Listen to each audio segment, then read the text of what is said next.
As pessoas estão falando mais do que os da mesa. Eu vou ter que controlar, porque eu estou muito liberal, mas já são 12h44. A palavra agora está com Esdras Machado. Já falou. Está com Vander Lúcio Souza, Movimento Brasil Sem Drogas, blogueiro do jornal O Povo. Bom dia a todos. Boa tarde, senador. A gente está acompanhando essa movimentação, esse debate que o senhor teve a coragem de levar à frente. A gente está acompanhando com o blog, está acompanhando também através do movimento de páginas ordenadas, que a partir desta semana, 40 perfis com a média de 5 milhões de usuários que são atingidos, a gente vai começar a levantar o tema também, essa discussão que é muito importante. Eu estou aqui em nome do blog, desse movimento, em nome também do Davi, o nome fictício de um jovem que eu conheci nessa semana. Eu estava produzindo material sobre isso e um amigo ligou, de 19 anos, preocupado com um outro jovem que, na semana, teve um baque familiar e, não tendo a estrutura suficiente, foi procurar um amparo nas drogas. Começou na maconha, que parece aquele refrão batido. Começou na maconha e foi para os outros. E acabou na rua, e na rua de Fortaleza ele estava. Então, esse amigo o encontrou na rua, ligou para mim perguntando se poderia ajudar. Nós conseguimos uma casa desses religiosos, que são tão criticados, né, quanto citam aqui. Parece que é um verdadeiro preconceito, como se esses não tivessem direito a falar alguma coisa. Foi na casa desses religiosos que esse jovem que estava nas ruas foi amparado para um tratamento. É em nome desse. Em nome também de muitas pessoas que a gente conhece, senador, que a gente visita nas periferias, nas cidades pequenas. No Ceará, eu sou de uma cidade muito pequena, chamada Morrinhos, 18, 20 mil habitantes. E lá a droga invadiu a cidade. A cidade que era conhecida como pacata, hoje quem vai lá, a conversa é outra. E começou como? O álcool e o cigarro, e das drogas ilícitas, a maconha deputando, né? E lá um verdadeiro caos está acontecendo na cidade. Então, para as pessoas que gostam muito de fontes, que gostam de referências, vamos na periferia, vamos nesses lugares pobres. Lá estão as melhores fontes de consultas para que a gente possa fazer o nosso trabalho. É em nome desses que a gente tenta falar, tenta conscientizar, senador. Quero lhe parabenizar pelo debate, hoje ter chamado, mesmo de última hora, o Sérgio. Eu acompanho, como eu não posso vir sempre a Brasília, sempre acompanho pela TV, pelos órgãos de comunicação do Senado. E é uma cobertura muito oficial, eu entendo, e muitas vezes se restringe, nem sempre, mas a opinião da mesa que tem um peso. E para quem lê, para quem está do outro lado, muitas vezes pode entender que o debate ele está caminhando para um favorecimento a quem é a favor. Isso para quem acompanha. Então, é muito bom e faz toda a diferença ter um contraponto. Hoje mesmo eu vi um profissional de imprensa entrevistando os dois senhores da mesa, né? Eu fui conversar com ela, né? Que eu trabalho com assessoria de imprensa e tudo. Olha, tem gente também que faz o contraponto. Ela não é porque realmente a gente conversa com o pessoal da bancada, muito distinta, muito educada, e eu a entendi, realmente tem a orientação dela. Então, tendo contraponto sempre é importante. Não só nós aqui, que estamos no plenário falando, porque quem forma a opinião que eu vi, quem está aí na mesa, quem está do outro lado. A gente pode aqui dar 1000 dados, mas quem fala aí tem uma proeminência, todos sabem. Então, para a próxima audiência, se já tivesse uma pessoa que pudesse fazer o contraponto, seria muito interessante, não deixando apenas para a última, que aí vem um religioso, do Raimundo Damasceno, que já tem a pecha, né? Os fundamentalistas religiosos, que é um preconceito muito grande, muito grande. Já me adiantando aqui, senador, porque o tempo é curto, em fevereiro, acompanhando as matérias, o senhor faz essas suas questões e a gente, de alguma forma, comunga com essa sua angústia, que a gente vê essa angústia, né? O senhor falando do jeito que está, não dá mais. Eu acho que é isso que a gente sente, né? Mas a gente queria muito que o senhor considerasse, a partir dos vários argumentos, a proibição e a criação de políticas públicas. A gente volta a bater na educação, que poderia ser um sobrenome do senhor, porque realmente é fundamental.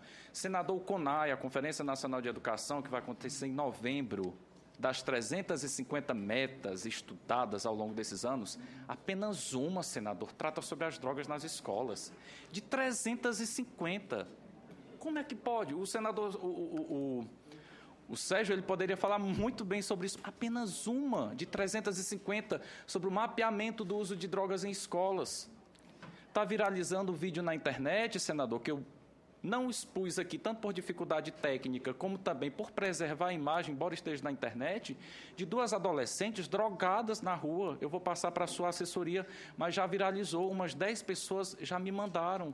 2 adolescentes de 13, 14 anos, completamente drogadas, na lombra, como se diz, e as pessoas ao lado filmando, rindo, e perguntando o que foi isso, a maconha.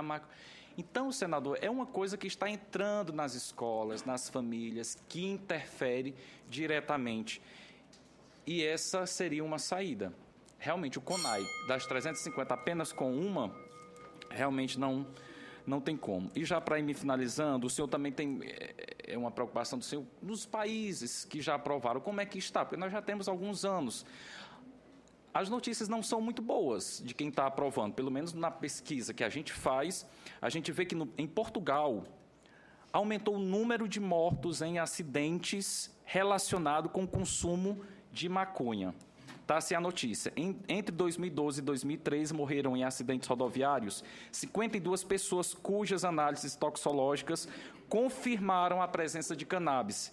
Em 46% dos casos, essa era a única substância presente no sangue. Quando houve mistura de substâncias, a combinação mais comum foi com álcool, 68%. Isso não está em um blog, isso não está em um coletivo. É uma notícia que saiu no site do Ministério da Justiça. Então, é um dado oficial. Se a gente vai também para Holanda, a liberação fez aumentar o narcotráfico nas ruas de Amsterdã. Zurique, na Suíça, também está começando a recuar. Na Dinamarca, as autoridades fecharam o cerco ao Cristiania, o bairro ocupado desde 1971, muito famoso por lá, por uma comunidade alternativa. A maconha era vendida em feira livre, completamente tolerada pela população e pelas autoridades. Então, se esses países ditos de primeiro mundo estão recuando, quanto mais nós, um país de dimensões continentais, que não conseguimos regulamentar, nem acompanhar aquilo que é regulamentado, como o álcool e a droga, como nós queremos oferecer isso? Até tem muitos defensores até que dizem, como o próprio Mujica disse, que o Brasil é diferente do Uruguai para o Brasil. O Uruguai, quantos milhões de habitantes, e o Brasil comparando? Como que nós vamos acompanhar qualquer regulação, senador? Então, a gente acompanha esse debate, torce muito pelo senhor, sabe que é uma responsabilidade muito grande, admira muito o seu empenho, né, de estar nisso. E, para finalizar, a gente vai acompanhar, vou repassar esse material para a sua assessoria. Não consegui uma entrevista à distância, mas vim e tive o prazer de conhecer e expor esse questionamento. E a gente gostaria muito que outros viessem, senador, mas não podem. Não sei se tem como a audiência, não sei se tem como algum mecanismo do Senado ir, como a dona Diva falou, a esses núcleos, aí, em loco, porque é lá que está a opinião majoritária contra, como essa pesquisa que saiu recentemente do Datafolha e da TV Globo, 79% contra. Obrigado pela manifestação. Eu só queria insistir. Aqui nós queremos saber como enfrentar essa tragédia da droga. Morrinho, por exemplo, com o proibicionismo, você disse que lá está generalizado. Não é isso? Então está generalizado. A gente tem que enfrentar isso. Como está aí, não está bem. O filho da dona Diva, ele sofreu mesmo com todo o regime que tem aí. Aliás, uma pergunta, ele chegou a ser preso? Detido, dormiu uma noite na delegacia. Uma noite. Se ele tivesse ficado condenado por um juiz, como foi dito aqui, talvez a senhora não tivesse recuperado mais ele, porque ele tinha terminado caindo no crime. Então, a gente tem que olhar o efeito da droga no consumo, mas o efeito da proibição na condenação.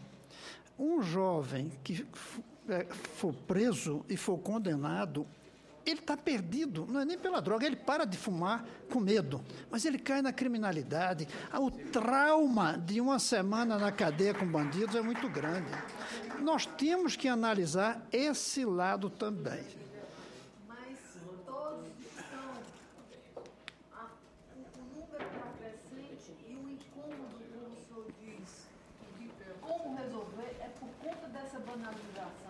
se a punição do ladrão houvesse, se a punição do traficante houvesse, se o cumprimento da lei houvesse, como o Guilherme deixou porque as rédeas eram curtas. E ele sabia que pagava. Em hora nenhuma eu descumpri o que eu prometi a ele. Ele diz que só teve que optar, só optou porque ele me conhecia e sabia que ele ia pagar pelos atos. Se o cidadão brasileiro pagar pelos seus atos, eu garanto como o número de corrupção, o número de traficantes, o número de usuários praticando delinquência não estaria como... Nós precisamos começar a botar ordem. Essa é uma hipótese. É na ordem que se põe na família que a gente põe no país. Que a gente não pode desprezar o seu argumento. Como ali, eu não sei se foi o Bush que disse que cadeia a gente constrói. Essa pode ser uma alternativa, mas não parece ser a mais inteligente. Porque se a gente começar a construir cadeia para cada pequeno crime, poucos vão ficar nós de fora. Nós vamos ser os presos. Então, a lógica que a gente tem que trabalhar é mais complexa do que pura e simplesmente dizer proíbe-se, como se diz hoje em dia. Essa é a dificuldade que eu tenho. Eu vou analisar a complexidade do problema. Eu não vou simplificar para ficar bem com a opinião pública. Eu vou complicar até encontrar um caminho. Bem, vamos continuar, porque faltam muitos ainda. Diego Plutarco. Já foi. Já falou? Luciano Santos.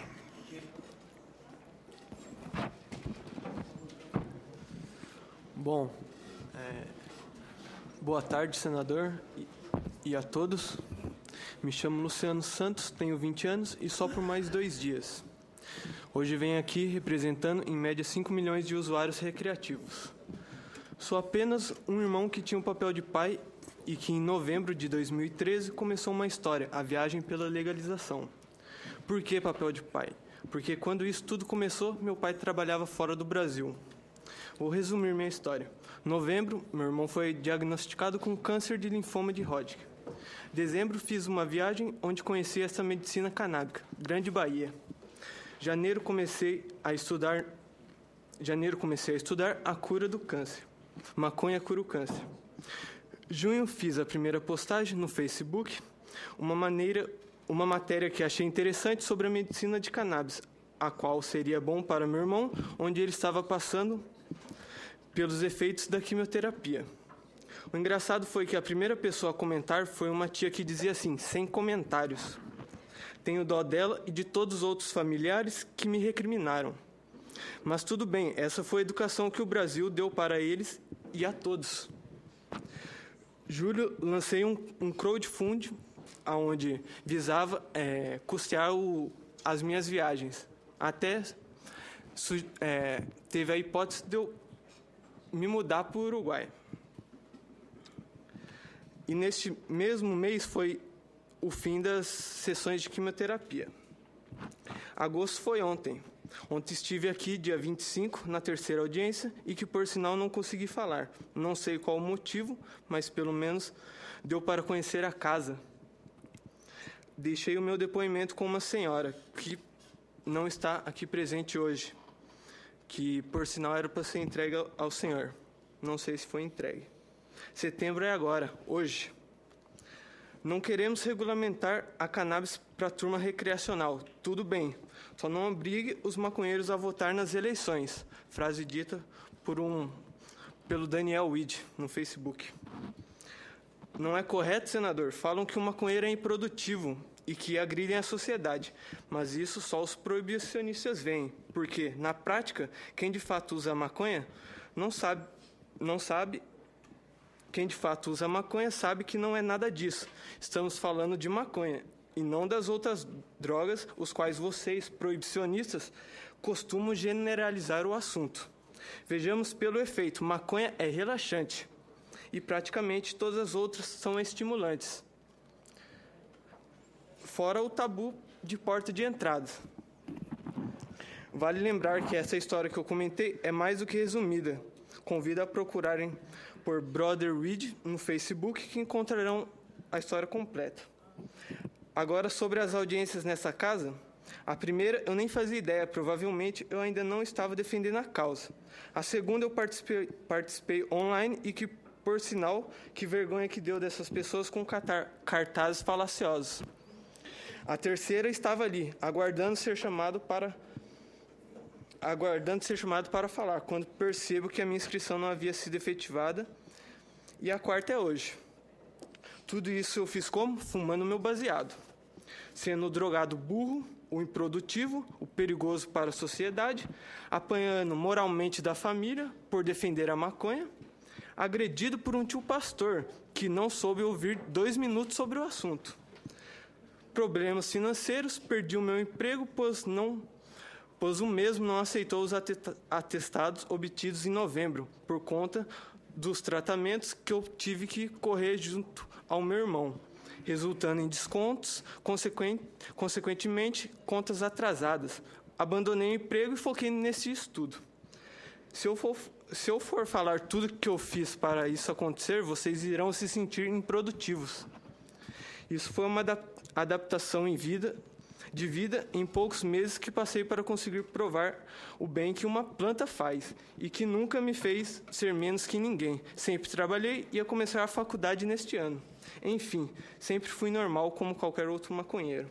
Senador, pense bem antes de se juntar a esses hipócritas e dizer que o recreativo é o problema. Bom, este foi o meu depoimento. Tem muito mais escrito na minha página, que essa história começou dia 23 de novembro de 2013. Hoje eu vim aqui pela segunda vez. A primeira, como já foi explicado, não foi bem sucedida. Já esta segunda, consegui falar. Eu saí de São José dos Campos, São Paulo, falando para meu irmão que eu voltaria com a cura para ele. Será que eu vou conseguir? Como o senhor disse na sua entrevista no dia 25, às 4h20, horário publicado no site do Senado, que, por sinal, esse número é bem familiar, pois, geralmente, a hora 4h20 é um convite aos adeptos em todo o mundo a fumarem um cigarro de maconha. Claro que isso foi uma coincidência, mas tive que fazer essa observação cômica. O pior foi ver os inibidores de apetite serem aprovados primeiro que o medicinal da cannabis, que, por sinal, nem preciso entrar em detalhes. O medicinal é algo a ser tratado com urgência, para ontem. Já nós, recreativos, conseguiremos aguardar mais alguns dias. Esse para ontem eu gostaria muito que fosse dia 10, agora. É o único presente que eu desejo ganhar este ano. E que ainda, melhor o Brasil, seria pedir muito? Afinal, nem o Colorado aprovou o recreativo junto ao medicinal, coisa que só foi feito neste ano. Imagina o Brasil, que ainda age com preconceito, até no caso medicinal, duvidando da sua própria ciência e cultura de uma planta. Então, entrar no século XXI, de fato, quando que vai conseguir? Quando que vai chegar? Obrigado e boa tarde. Obrigado. Eu só queria pedir que entendesse que quem tem convicção diferente da nossa não é hipócrita. Então, não está correto chamar hipócrita quem pensa diferente da gente.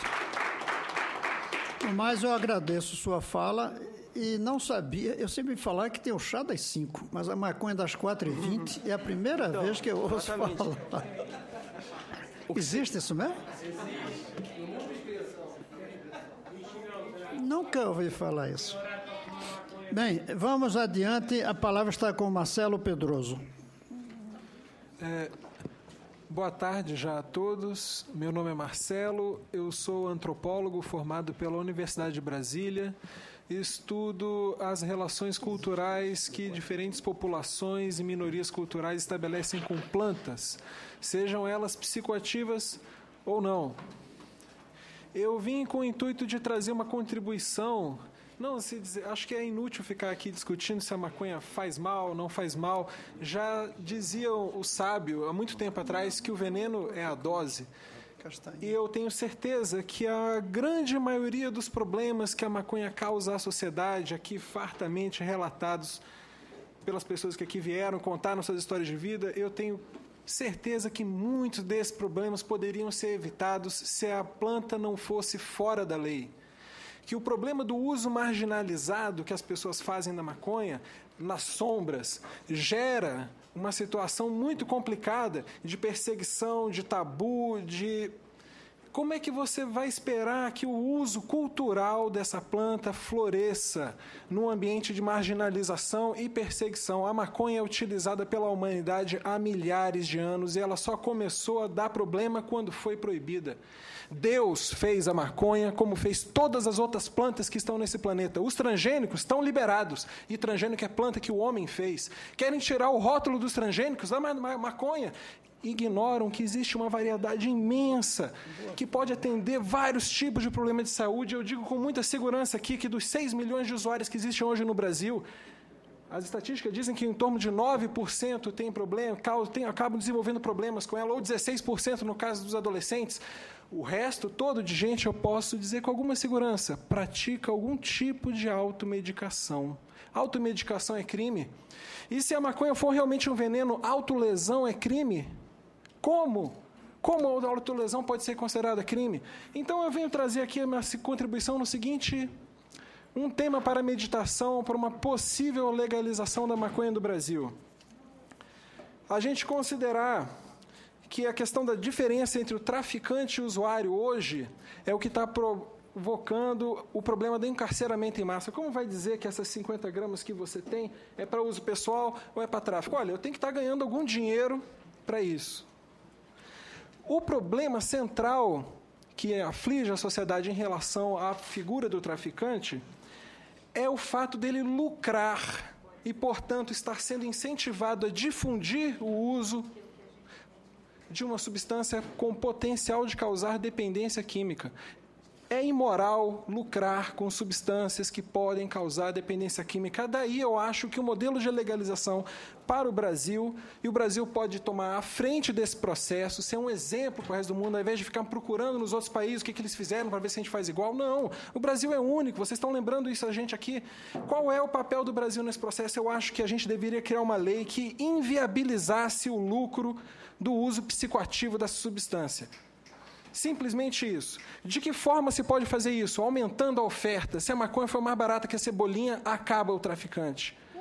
Com certeza. Em segundo lugar, cooperativas de autocultivo, cadastramento e fiscalização de estabelecimentos que produzem a maconha. E se todo o lucro que esses estabelecimentos legais produzirem for todo direcionado para a educação? Todo. Não é...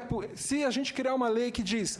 Não pode lucrar com a maconha. Se lucrar com a maconha, qualquer lucro obtido da circulação desse bem vai para a educação. E daí eu concluo dizendo, educação para a maconha.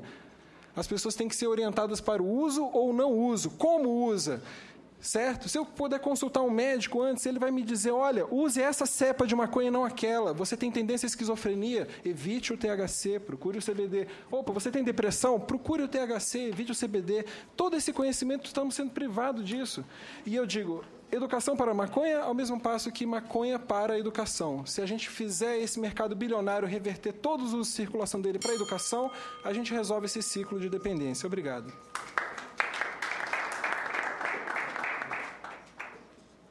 O último dos que não falaram antes é creio que Eric Torquato não falou ainda, né? Depois dele, nós vamos dar a palavra aos que já falaram em 1, 2 e até 3 audiências anteriores, tentando reduzir ainda mais o tempo para ele. Pode deixar. Eu quero parabenizar a sinceridade e honestidade que Vossa Excelência tem apresentado no debate.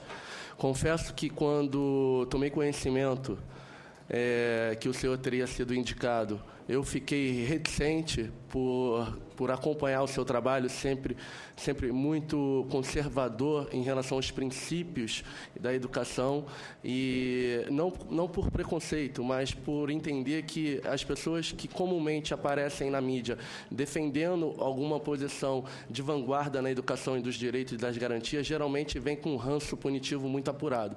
E a sua serenidade e honestidade nesse debate tem demonstrado que não. Temos pessoas que eram alheias a esse debate, debate, ou pelo menos distante, mas com honestidade e pureza no coração para dar ouvido às vozes. Meu nome é Eric Torquato, eu sou bacharel em Direito formado pela UERJ, eu sou aprovado no 12º exame de ordem. Venho aqui muito respeitosamente cumprimentar a todos, representando a Marcha da Maconha da Baixada Fluminense, Rio de Janeiro. Então, se até agora o pobre não teve espaço, eu represento uma área que é reconhecida mundialmente por ser um local onde a marginalidade, que é diferente de marginalização, e muitas das vezes profissionais do direito misturam os conceitos ou por imperícia ou inaptidão para lidar com o tema, ou por má-fé, mas marginalidade é uma coisa, marginalização é outra. E lá na Baixada Fluminense a marginalidade é muito alta. Senador, eu quero separar minha fala em duas premissas básicas e serei, em apertada síntese, eu quero deixar meu posicionamento. A defesa da descriminalização do usuário, senador, ela diz respeito a garantias individuais petrificadas na nossa Constituição. Tanto é assim que o legislador ordinário ele fez uma astuta armadilha na hora de criminalizar o usuário. Ele foi capcioso, maldoso até mesmo, porque no artigo 28, o único verbo que não existe é o usar. Usar não é crime.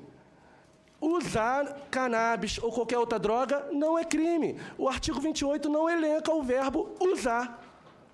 Usar não é crime, mas por que não é crime? E aí eu retomo a leitura do artigo 5º, inciso 10, que já foi citado na sua primeira parte, pelo excelentíssimo Gerivaldo Alves Neiva, que eu tenho a honra de parabenizar por excelente trabalho, talvez aqueles índices de absolvição em relação a São Paulo, apresentada pelo nosso ilustre defensor, tenham que ver com o seu trabalho, magistrado. Parabéns pelo seu trabalho. E olha, o artigo 5º, inciso 10, ele diz: a vida privada e a intimidade é protegida. Vamos tirar um exemplo de como a lei, na prática, fere de morte esse princípio constitucional. Imagine um casal na sua cena de lua de mel, no seu quarto de núpcia. Existe algo mais íntimo, mais inerente à vida privada do que o quarto de núpcia de um casal que recém se casou, se no momento da consumação desse casamento, e aqui casamento não como instituição religiosa, casamento como instituição civil, casamento como contrato civil, se no momento da consumação, requisito de validade daquele contrato, a consumação do casamento, se não houver consumação, pode ser nulidade do casamento. Se no momento da consumação do casamento, aquele casal trazer consigo um cigarro de maconha para incrementar suas fantasias sexuais, isso deixa de ser da esfera da vida privada, isso deixa de estar protegido pelo princípio da intimidade da vida privada e passa a ser questão de ordem pública, legitimando o Estado a entrar com a força, interrompendo aquele ato que é inerente à família. Querem proteger a família? Proteja os princípios individuais e da privacidade e da vida privada. Não há nada mais protegido do que a vida privada. Tivemos um pai aqui que se declarou usuário de maconha, mas ninguém pensa na criminalização que esse pai está correndo o risco de sofrer. Esse pai que assumiu aqui, que defende o cultivo caseiro, que há 12 anos está no Brasil pregando fórmulas alternativas de fugir do tráfico de drogas. Se esse pai for pego em sua casa, ele pode ser aviltado, seus filhos veem seu pai ser encarcerado, seu pai ser conduzido numa caçamba de camburão. Isso é proteger a família? Isso é trazer serenidade, reflexibilidade para a problemática social, adequação social através da norma? Senador, falaram eu quero ser sucinto. Falaram de tratados e convenções internacionais. Todo e qualquer tratado, exceto aquele que vise proteção dos direitos humanos, entra no nosso ordenamento jurídico como lei ordinária. Apenas ganha caráter constitucional aquele que versa sobre direitos humanos. Portanto, se qualquer tratado e acordo internacional prevê a criminalização do usuário, esse tratado e acordo é inconstitucional sob a nossa égide. A nossa Carta Magna não tolera, não legitima o ranço punitivo sobre o indivíduo. Vamos controlar as substâncias? Ok, concordo, mas não vamos controlar os indivíduos. Karl Marx já dizia, o homem não está para a lei está para o homem. Nilo Batista nos ensina que esses aparelhos são seletivos, são criminalizantes, são estigmatizantes.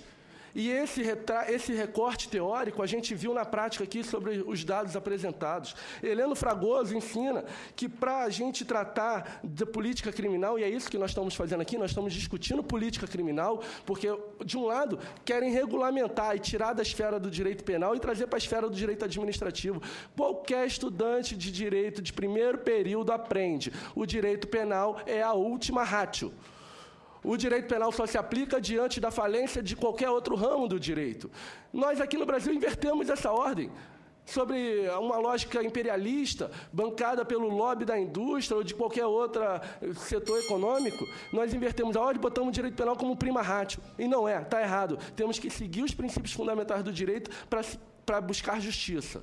Ou então rasgamos a nossa Carta Constitucional, que diz, no artigo 3º, inciso 3, que é objetivo da Federação do Brasil, é objetivo dessa federação, lutar contra a marginalização e erradicar a pobreza. Marginalização, senador, é o processo que o Estado proporciona quando regula uma norma criminalizante. Ele marginaliza a parcela da sociedade, porque o crime é cometido por pessoas, e as pessoas estão ligadas às suas camadas sociais. Num país como o nosso, para concluir, num país como o nosso, dividido em classes sociais, é óbvio que os bens sociais também são divididos em desigualdade. E o direito penal é o último bem jurídico que o Estado deveria utilizar com a sociedade, por ter conhecimento de que estamos numa sociedade desigual. Por isso, o número de presos se dá diante da população negra, pobre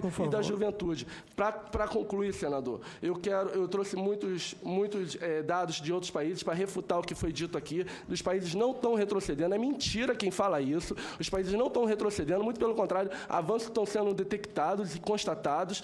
E só o ano passado, só no último mês, o Colorado lucrou mais de 11 milhões em taxas e tributos com a regulamentação do uso recreativo. O Washington, capital dos Estados Unidos, legalizou o uso recreativo, talvez pautado no princípio da liberdade, que eles são defensores. E, para concluir, eu quero dizer aqui que eu sou filho de um ex-policial militar.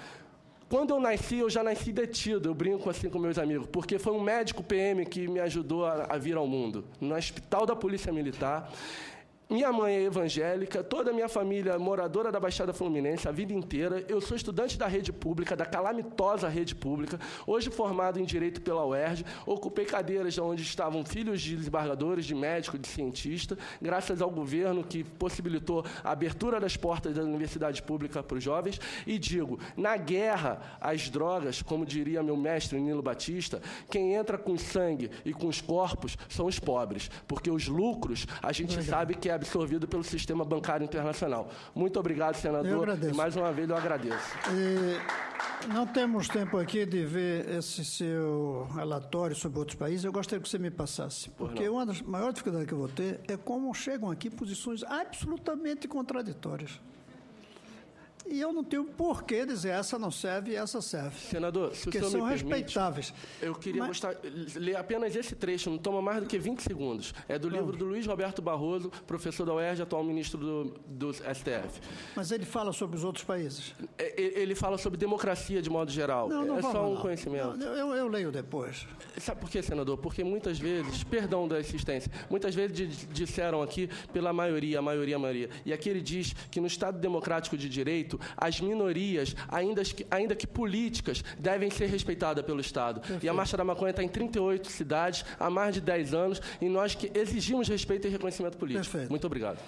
Eu vou passar agora a palavra aos que já falaram em sessões anteriores. Eu gostaria que fossem rápido, porque são 1, 2, 3, 4, 5, 6, 7, 8. Primeiro, a Rosana Brasil.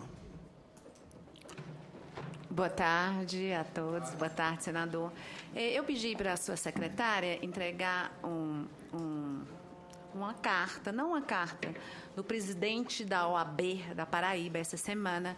O presidente do Ceará, o doutor Valdetário Monteiro, me convidou na terça-feira para visitar o Conselho Federal, do qual eu conversei com vários presidentes e fiz uma sensibilizar o uso recreativo, porque o que nós estamos querendo discutir aqui é o uso recreativo. E o uso recreativo está querendo pegar carona no uso medicinal. Mas isso a gente já separou. Então, ele me fez o seguinte documento, que a sua secretária deveria ter passado, não sei se passou. Eu, Vital Bezerra Lopes, presidente da OAB Paraíba, manifesto minha posição sobre a legalização do canabidiol somente para o uso medicinal. Absolutamente contra o seu uso recreativo. Brasília, 2 de setembro de 2014, Vital Bezerra Lopes. Ele foi o presidente que pediu para mandar isso para o senhor, que as mães vieram. Logicamente, a gente se comove com as crianças, mas a gente deve se comover também, senador, com as mães que estão com os filhos nas drogas, com as crianças. As crianças estão aí. E o senhor sempre pergunta uma coisa. Me dê uma sugestão. O senhor é um educador. O senhor é um exemplo. Então, já que o senhor é um exemplo da educação, vamos fazer a prevenção. O Poder Judiciário do Estado do Ceará, ele entrou num projeto com o jornal O Estado, juntamente com o SENAC, com a FEComércio, com a Serves, indústrias e pessoas privadas que fazem a prevenção dentro das escolas, dentro das empresas. E isso, senador, é uma sugestão que eu lhe deixo. Vamos fazer a prevenção. Educar a maconha não é solução, não. Não existe essa de educar a maconha para ser educado para a maconha, não. Nós temos que educar os nossos jovens, as nossas crianças, a não usarem pulseirinhas de Bob Marley. Nós temos que educar as nossas crianças a defender a vida e o estudo. Porque sem o estudo, senador, nós não vamos a lugar algum. Sem o estudo, senador, nós não temos prevenção. E sem a prevenção, o problema vai continuar mais ainda. Era isso que eu queria deixar. Quero lhe dizer que essa sugestão está aceita e eu vou trabalhar com muita ênfase, qualquer que seja o caminho, a necessidade da educação. Isso mesmo. Isso. Mas não só a maconha, o álcool também. O álcool e o tabaco. E o tabaco. Vou trabalhar nisso. Com a palavra, Jorge Damasceno. Boa tarde, senador. Nome Jorge Damasceno, 54 anos de idade. Um homem feliz hoje porque deixei de usar maconha. Né? Se fala aqui em riqueza e em pobreza. Fui um homem rico e hoje eu sou um homem pobre. Né? E hoje eu não uso mais maconha sendo pobre. E também não desejo as pessoas pobres a não usar maconha. Né? Não desejo a usar maconha. Né? Principalmente o álcool. A porta de entrada para qualquer tipo de substância química pode ser o álcool, pode ser a maconha, pode ser a cocaína, pode ser o extras, pode ser o LSD, pode ser o chá de cogumelo, pode ser o chá de zabumba e pode ser os remédios também, dependendo da sua situação. E assim foi comigo. Hoje trabalho com prevenção de uso de droga nas escolas. Hoje tenho mais de 40 mil alunos. Alunos pobres, de escolas pobres, estaduais e municipal, como escola rica. Hoje eu pergunto, dentro de uma sala de aula, quem aprova a legalização da maconha? 80% dos alunos de 13, 14 anos levanta a mão. E eu pergunto, por que você acha que a maconha tem que ser liberada? É porque é uma planta natural. Será que essa informação está certa? Porque é uma planta natural? Será que a maconha não causa dependência química? Será que a maconha amanhã não vai abrir a porta para esses adolescentes que não têm informação nenhuma, como meu amigo aqui é advogado? Será que eles vão conseguir concluir o fundamental, pelo menos o fundamental 1? Será que amanhã eles não estão na rua pedindo esmola e usando outro tipo de droga e amanhã matando e sendo preso não pela maconha? Maconha não dá cadeia, não. O usuário de cocaína também não vai para cadeia, não. O usuário de LSD, ele também não vai para cadeia, não. Quem vai para cadeia é quem está vendendo. Certo? Agora, se algum usuário de maconha, ou de cocaína, ou de LSD, tiver no lugar errado, ou com a pessoa errada, se a polícia passar e eles estiverem usando, eles vão levar para uma delegacia. Agora, o usuário de maconha sendo preso com um cigarro de maconha, ele não fica na delegacia. Isso já é comprovado. Outra coisa, gente, maconha vicia. Eu queria saber de alguns aqui que usam maconha ou não usam maconha e estão querendo legalizar maconha. Quando o seu filho tiver numa idade de 5 ou 10 anos de idade, ou 15 anos, vai dizer assim: tá aqui, meu filho, usa maconha, que não vai fazer mal. Será que ele vai ter coragem de dizer? Como muitos hoje que não têm informação, como o pobre e o rico, que hoje oferece uma dose de cachaça, ou uma dose de uísque, ou de champanhe, ou de um vinho, para os seus filhos. Porque hoje, a bebida hoje faz parte da aceitação social. Outra coisa, senador, eu digo para o senhor, há 30 anos, 40 anos atrás, quando aquela propaganda do cigarro, do Marlboro, do Hollywood, aquelas mulheres bonitas que saíam na televisão, que me levou ao uso do cigarro. Hoje, a saúde está gastando bilhões pela doença causada pelo cigarro. E amanhã, senador, eu tenho certeza absoluta, com a liberação da maconha ou de algumas outras drogas que vão pedir, a saúde também vai gastar bilhões e bilhões por um tratamento que o Brasil hoje não tem, que é o tratamento da dependência química. Eu trabalho em casa de recuperação no estado do Ceará, em Fortaleza. Senador, no dia 22 de agosto, eu fiz uma palestra para 80 menores infratores no Passaré. Perguntei para todos eles, quem usa maconha? Todos eles levantaram a mão. Quem usa o crack? Nenhum levantou a mão com medo. E eu perguntei, da maconha passaram para onde? Cocaína. Quem é que bebe aqui? 2 levantaram a mão. 2.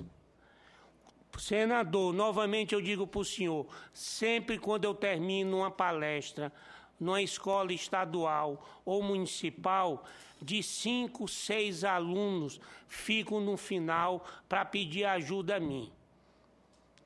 Certo? E assim vai aumentar, senador. Olha, eu fico com as palavras do senhor que falou sobre o senhor como pai da educação. Fique na história, não pela legalização da maconha, pelo relator, mas sim continuando como pai da educação. Em Fortaleza, quando eu falo no seu nome, eu não queria chorar não, sabe?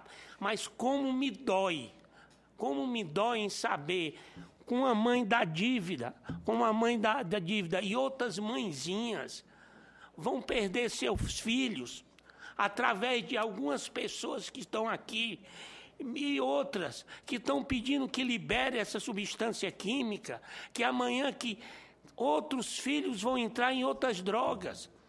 Senador, ninguém fica só num cigarro de maconha, senador. Isso não existe. Não existe. Ele ficou senador. São 200 milhões de pessoas que existem no Brasil. Talvez ele ficou, mas centenas não ficam, senador. A cocaína, senador, é a segunda droga mais usada no país, senador, no mundo. Se o senhor chega em qualquer festa hoje em Brasília, estão se usando cocaína, crack e LSD. E eu peço ao senhor de coração, não libere não. Por favor, eu às 2 horas tenho que estar lá no plenário. Agora eu quero voltar a insistir. Vocês não querem entender. Você disse, senador, não libere não. Eu não estou aqui para liberar. Eu sei, senador, não, o relatório. Não sabe, não. O relatório. Não sabe, não. O relatório não vai liberar. Mesmo que eu quisesse, entendam.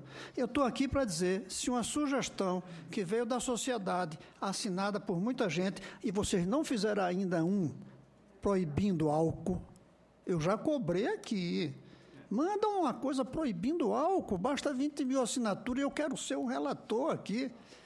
Chegou uma para permitir a regularização. Daqui, o que eu vou fazer é dizer, continue-se o estudo ou arquive-se. Só isso. Então, quando diz não libere, não tem nada a ver com isso. O máximo é dizer, esse assunto merece ser continuado. E aí um argumento para isso. Ou esse assunto deve ser arquivado, e os argumentos para isso. Agora, como senador da educação, que eu fico muito feliz de ser chamado, que eu não posso fechar os olhos à crise da droga no Brasil. E que nós estamos fracassando. E que temos que encontrar um outro caminho.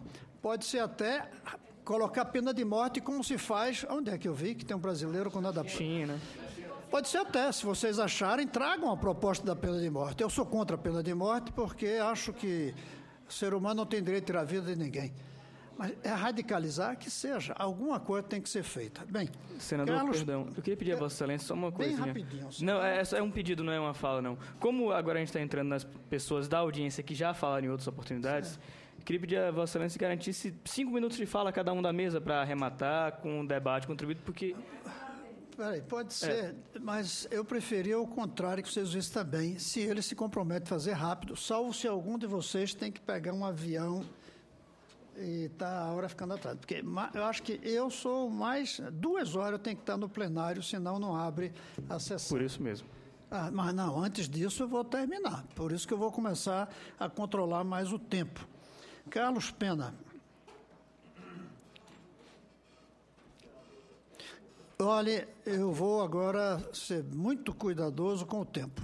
Senador, a gente 3 pessoas que estavam aqui tiveram de sair. E eu estou com um apanhado de várias respostas, várias colocações que foram dadas. Eu lhe peço um pouco de paciência, porque foram ditas tantas coisas. Não, eu vou dar o tempo a você. Eles saíram, eu não vou dar tempo a eles, não. Me desculpe. Eu vou falar quase que expresso. Tá bom.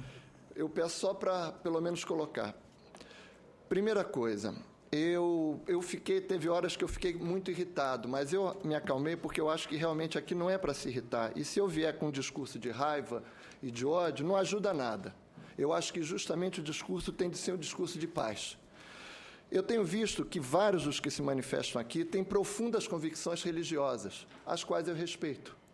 Mas eu acho que a influência religiosa tem de ser colocada de lado, porque eu vejo uma semelhança muito grande nisso com o debate do divórcio no Brasil, quando vinham grupos religiosos afirmar que a civilização brasileira, a sociedade iria acabar e se destruir se fosse aprovado o divórcio. Eu me lembro disso, que eu era criança e eu sou filho de pais divorciados. Então, me lembro dessa coisa. E eu vejo essa mesma paixão, essa separação, essa diferença, esses ódios que estão vindo de maneira muito certa. E eu acho que a verdade não está nem num lado da direita, nem no lado do esquerdo. A verdade está entre os 2 caminhos. Então, vou tentar falar, tentando ser o mais verdadeiro possível. E rápido. E rápido. Primeira coisa... Eu não concordo, todos nós temos dentro de nós um mal. Isso é uma visão religiosa. Discordo.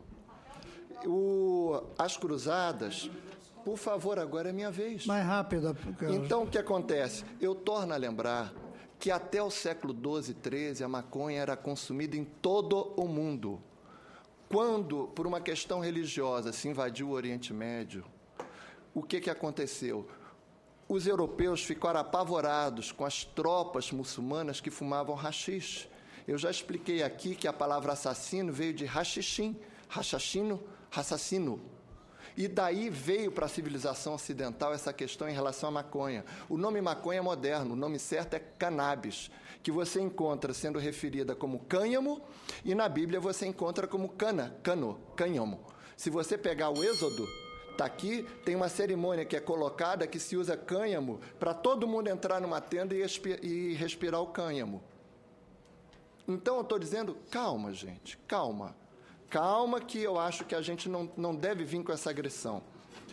O corpo, nós já vimos médicos aqui, neuropesquisadores, biólogos, explicando que nós temos endocannabinoides. Isso é um fato. São substâncias que se combinam com a cannabis, naturalmente.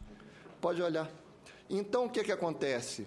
Significa que essa substância faz parte das combinações biológicas do nosso organismo.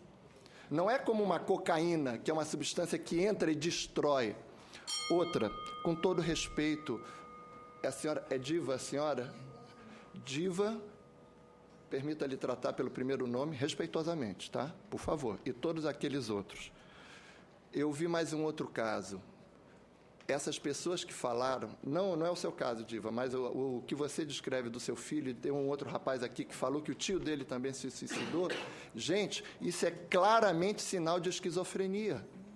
Por que eu sei isso? Porque eu estudei 3 anos psicologia. E a esquizofrenia, inclusive, ela é genética. É uma deficiência que existe em determinados cromossomos que vai passando de pai para filho. E essa doença... Não, a esquizofrenia é uma deficiência. Agora, o que acontece é o seguinte, ele pode se suicidar, ou qualquer outra pessoa pode ter problemas por conta dessa presença. E se ela tiver acesso a substâncias como álcool, até como café, até como chá, pode desencadear um processo mais grave, mas essa pessoa, ela traz esse gene dentro de si a vida toda e vai passar aos seus filhos também. E aí, uma coisa muito importante que eu gostaria de explicar, pessoal.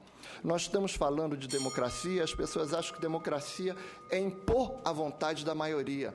A democracia é a convivência dos maiores grupos possíveis, tentando não se matar. E o que nós estamos vendo hoje é que nós estamos matando juventudes e a sociedade por conta da infiltração do crime que se utiliza do tráfico. Alguém aqui está dizendo, vamos proibir o álcool. Os Estados Unidos fez isso, se chamou Lei Seca. Criou a maior estrutura de crime organizado do mundo na década de 20 e 30, chamada máfia norte-americana. Então, o que acontece é o seguinte, já contei aqui, meu pai morreu de infarte, meu tio morreu de câncer no pulmão. E eu tenho um outro primo que morreu de cirrose alcoólica. E não é por isso que eu vou defender a proibição do álcool e do cigarro, porque eu sei que a proibição gera contravenção.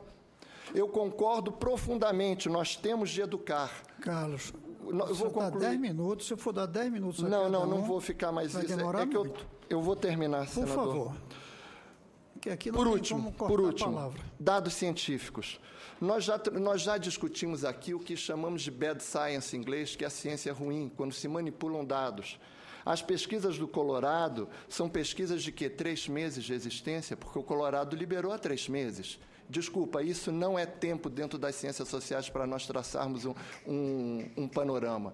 Agora, nós trouxemos aqui, e eu acho que já foi entregue ao senhor, espero que tenha sido, se não foi, nós vamos lhe entregar, pelo menos 6 publicações diversas, norte-americanas, inglesas, alemãs, todas relacionando efeitos benéficos que o uso da cannabis, seja como THC, CBD ou diversas outras substâncias, podem proporcionar. E se contrastando, inclusive, com os dados do Kevin, que é tradicionalmente sabido que é um proibicionista e que recebe patrocínio da estrutura de repressão dos Estados Unidos, que lucra pelo menos 1 bilhão a 2 bilhões por ano vendendo armamento para a estrutura da proibição. Finalizando. Pessoal, caímos de novo na discussão de Flamengo e Vasco, São Paulo e Corinthians. Esse não é o caminho. eu torno a dizer, nosso caminho é procurar o entendimento. Nós estamos jogando aqui fora a discussão dos outros dias, que nós já tínhamos a opinião que deveria haver liberação, pelo menos medicinal. E daí a gente evoluiria para a questão, a partir das pesquisas de medicinal, se o recreativo caberia ou não. E, paralelo a isso, a evolução da legislação, que está mais que claro com os operadores, com o senhor juiz e o senhor promotor? Defensor, que realmente esse modelo é um modelo de repressão e que leva simplesmente à corrupção. Muito obrigado a todos. Agora ao Luiz Eduardo Girão. Querido senador, os convidados da mesa, meu profundo respeito, especialmente pelo senador Cristóvão Buarque, que eu tenho admiração e hoje gratidão, senador Cristóvão, pela sua coragem em estar pautando, em estar debatendo esse assunto e não diminuindo o empenho a cada sessão. O senhor não tem ideia da quantidade de famílias que estão sendo despertadas, que estão sendo, que estão fazendo profunda reflexão a partir dessa audiência que o senhor está comandando com muita dignidade. Eu queria colocar que a ciência, professor Carlos, a ciência é o que norteia a maior parte dos debates que, pelo menos, a gente tem ouvido aqui nas últimas sessões. Não vi argumentos religiosos em momento algum. Não vi argumentos de fundamentalistas, que foi falado aqui por alguns colegas, de hipócritas e de alienados, inclusive, que foi citado. Isso é desrespeito. Nós estamos falando com base na ciência moderna. Não é ciência de 1000 anos atrás, ciência moderna.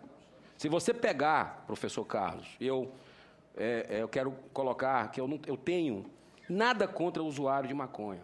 Eu tenho respeito e acredito naqueles que defendem, são legítimos os direitos de defender a sua causa, certo? Agora, já que estamos falando de ciência, eu peço permissão para mostrar, nada acontece por acaso. Nas bancas de todo o país tem essa revista Scientific American, que coloca aqui maconha e demência precoce. Pesquisas científicas recentes confirmam danos mentais e de personalidades desconsiderados em debates que defendem a legalização da cannabis. Isso é profundo. E essa revista é do senhor, Cristóvão, que está aprofundando. Estou entregando aqui às suas mãos. É uma revista conceituada, científica e embasada. Ela entrevista vários pesquisadores. Coincidentemente, revista Época, a segunda maior revista do país em circulação. Está aqui a revista Época dessa semana que está nas bancas. Uma entrevista com a doutora Kimber Richter. A doutora Kimber Richter é a pesquisadora americana. Ela diz que permitir o uso da maconha criará uma nova indústria tabagista, aumentará o vício e criará variedades mais daninhas da droga. Eu vou só citar um pequeno trecho. Ela é da Universidade do Kansas, nos Estados Unidos. E ela coloca aqui, a pergunta da revista Época, por que a legalização da maconha pode ser perigosa? E ela responde numa frase: uma vez que o cultivo e o uso se tornam legais, uma indústria muito poderosa é criada. Ela desenvolve e anuncia seus produtos de maneira a conseguir cada vez mais consumidores. A legalização cria incentivos para desenvolver produtos ainda mais fortes e viciantes. A indústria faz lobby e advoga a seu favor entre os políticos para reduzir qualquer tipo de restrição que a impeça de ganhar dinheiro. É a natureza do capitalismo. Vimos isso acontecer com a indústria do tabaco há 100 anos. No passado, ele era um produto muito diferente. Então, é uma entrevista rica, que eu não vou mais ler, em respeito ao tempo, que está na revista Época ou nas bancas. Para concluir a minha fala, eu queria dizer para o senhor que o senhor fez uma colocação que eu fiquei preocupado. Talvez eu não tenha entendido, né? Mas o senhor colocou sobre o direito à recreação. Pelo menos deu a entender para mim que era um direito que deu a entender para mim. Posso estar equivocado. Deixa eu explicar, então. Então me é explica. O direito de ir ao cinema. Tá. É o direito de ler, é o direito de namorar, é o direito de fumar um cigarro, é o direito de tomar um uísque. E aí a gente tem que perguntar, esses direitos são limitados a partir de que momento? Tem que limitar alguns. Eu, por mim, não tinha esse filme de terror. Então, há um direito ao divertimento que deve ser regulamentado com base nas consequências sociais que esse divertimento existe. Faz pouco eu li um livro, um conto de ficção científica, em que a diversão era as pessoas matarem umas às outras. Eu sou contra esse tipo de diversão. Agora, há ou não um direito à diversão? Há, que deve ser limitado conforme as consequências da diversão para o resto da sociedade. É essa a minha posição. Tá, eu entendi. Quem sou eu para discordar do senhor, mas isso me deixa muito triste, porque o divertimento, ele não influencia na família da pessoa, ele não influencia na sociedade. Mas eu fui tão claro, Luiz Girão, eu disse, há um direito ao divertimento que deve ser limitado conforme as consequências dessa prática de diversão sobre a sociedade. A família é parte da sociedade. Está claro ou não? Agora está. Pronto. Agora está. Porque eu acredito que o direito, a liberdade de um termina quando começa a liberdade do outro. E pelos efeitos, pelo argumento científico que a gente percebe aqui, social e da medicina, a maconha, ela causa, e eu vou para o nosso querido Daniel... Só um detalhe, eu sou radical defensor da proibição de cigarro em espaço. É um divertimento quem quer fumar um cigarro. Aqui a gente não pode deixar. É isso. É diferente o cigarro, Ele tem um senador. direito... Não, qualquer outro, tire cigarro. O cigarro não tira você da consciência. Você está querendo... Desculpe, Geraldo, mas você está querendo manipular aqui. Está querendo manipular. Eu citei o cigarro para mostrar que tem que ter controle no cigarro. Maconha talvez seja mais ainda, como alguns defendem, e que eu vou analisar. Mas há um direito à diversão, sim, limitado pelas consequências do divertimento sobre a sociedade, a partir, inclusive, de quem está mais perto, que é a família. Bom, eu vejo, para finalizar a minha fala, uma diferença brutal entre fumar um cigarro e fumar a maconha. Porque tira da consciência. E eu quero pegar a fala do Daniel, que eu também me preocupei, Daniel, tá? Porque você citou o Dr. Kevin Sabet falando que 9%, segundo as pesquisas dele, 9% das pessoas que fumam maconha, elas são... tornam-se dependentes, né? Então, a sua fala também me deu a entender que isso é pouco. Que isso é pouco. Menos que álcool e tabaco. Menos que álcool e tabaco. Então, assim, por vir de uma pessoa pública como o senhor, um funcionário público como o senhor, me preocupo muito, porque se você se fosse 0,0001%, tivesse condição de viciar 0,001%, isso já era justificado para não legalizar a maconha no Brasil. Isso são vidas de pessoas. São vidas de pessoas. E tem um impacto na sociedade, tem um impacto também na família. Então, a gente não quer isso para o Brasil, não. A gente não quer isso para o Brasil. Se o álcool é um mal, senador Cristóvão, se o cigarro é um mal, nós não queremos outro mal legalizado no nosso país. Desculpe, Geraldo, eu hoje estou tendo que lhe interromper. O doutor Daniel, em nenhum momento, defendeu a regulamentação da maconha. Não insinue isso. O que ele disse foi um dado estatístico, que a gente pode até dizer que não é verdadeiro. Pode, perfeitamente. E ele fez questão de dizer que toda droga é nociva, inclusive maconha. Ele disse isso. Agora, a capacidade de viciar, segundo esse cientista que vocês conhecem, eu nem conhecia... Que é proibicionista, Kevin Sabet. Há mais risco de vício do álcool e do cigarro do que da maconha. Foi isso que ele disse. Não tem nada a ver com ele defender.